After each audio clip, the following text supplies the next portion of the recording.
आज चाहिँ म अन्त मेरो हस्बेन्ड मिलेर चाहिँ वाचिपा बनाउन आँटेको तिते। यहाँ चाहिँ बाबा मम्मी बाजेहरूले चाहिँ कहिले पनि खानु भएको छैन नि त यस्तो कुखुरा पोलेर चाहिँ तिते अन्त वाचिपाहरू चाहिँ। अन्त त्यो भएर चाहिँ हामी दुईजना चाहिँ आज वाचिपा बनाएर चाहिँ अन्त फर्स्ट टाइम बाबा मम्मी बाजेहरूलाई चाहिँ तिते खुवाउन आँटेको।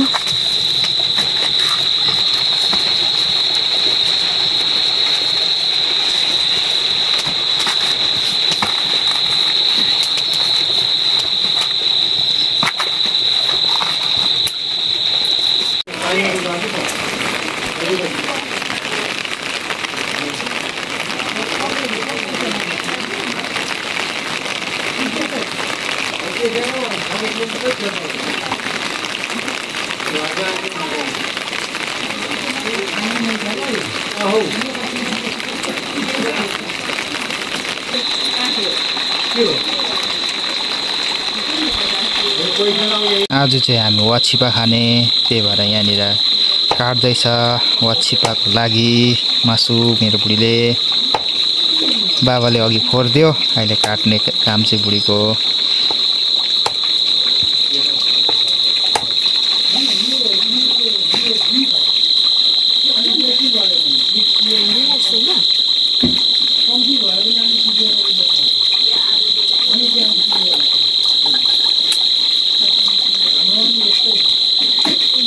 अब यो चाहिँ वाचिपाको लागि काटेको।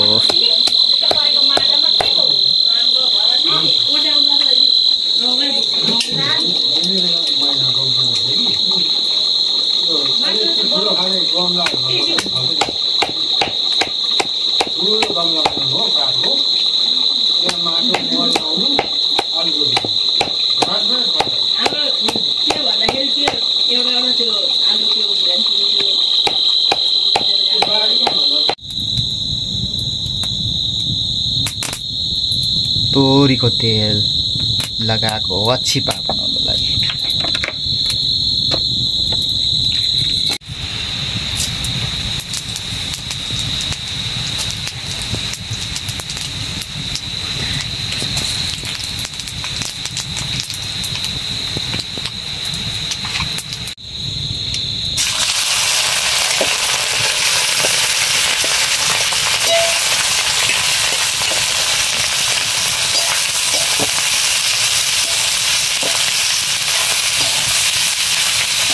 मासु लगाएर भुट्दैछ। अब चाहिँ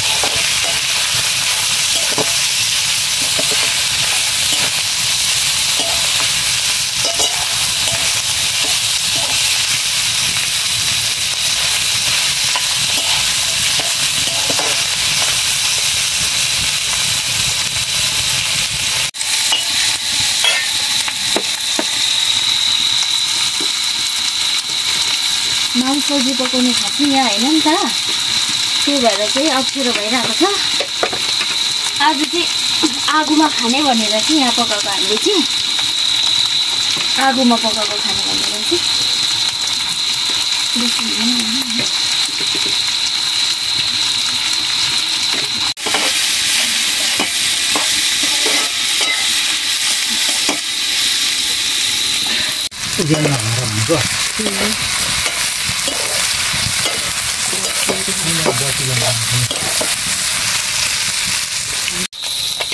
अदुवा लसुन प्याज खोर्सानी अब चाहिँ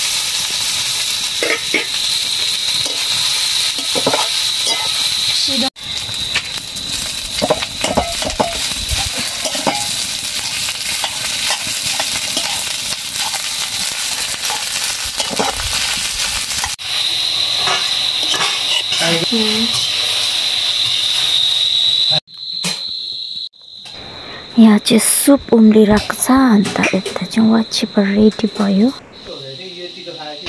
यहाँ चाहिँ अब सबैजना डिनर खानु हुँदैछ।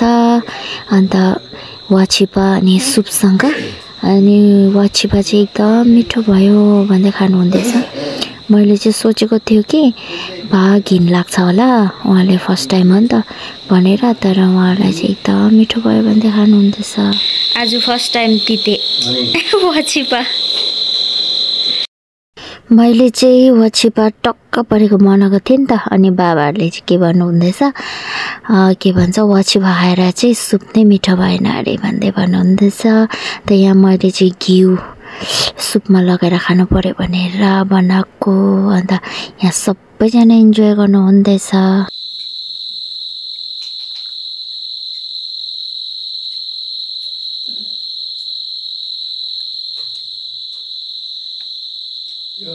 कम्ती खानु मन लागेको छैन।